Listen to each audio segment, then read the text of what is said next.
Welcome to our channel. Today we how to use Zoom Whiteboard feature, pro tips step by step clearly. To access the Zoom Whiteboard feature, first, start a new meeting or join an existing one. Once in the meeting, locate the toolbar at the bottom of your screen. Click on the Share Screen button, which is typically green. In the window that appears, select the Whiteboard option. Then, click the Share button to open the whiteboard. You will now see a blank white space where you can start drawing or writing. Utilize the toolbar on the left side for various tools like pens, shapes, and text boxes. To change the pen color, click on the color icon and choose your desired color. If you want to adjust the thickness of your drawing line, use the size option next to the color icon. To add text, select the text tool and click on the whiteboard where you want the text to appear. You can also select the eraser tool to remove any mistakes or unwanted marks.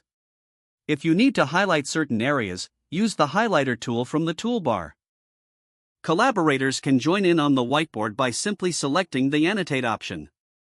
You can save your whiteboard session by clicking on the More button in the toolbar and selecting Save. Choose whether to save the whiteboard to your local computer or the cloud. After you finish your session, you can exit the whiteboard by clicking the red Stop Share button. Remember, you can reopen the whiteboard anytime in future meetings through the same share screen process.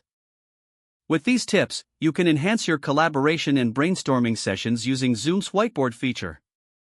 If the page does not load, refresh the browser or try again in a private or incognito window. Make sure you are using the correct email address, then retype it carefully to avoid small typos. If your password is not accepted, use the Reset option and create a new strong password you can remember. Check your spam folder for verification or security emails, then complete any requested confirmation steps. Enable two-factor authentication if available to improve account security and reduce unauthorized access risk. After signing in, review your profile details so your contact information and settings are accurate and current. If you see an error message, note it down and try again after restarting your device and internet connection. Log out when you finish, especially on shared devices, to keep your account and payment information secure. If the page does not load, refresh the browser or try again in a private or incognito window. Make sure you are using the correct email address, then retype it carefully to avoid small typos.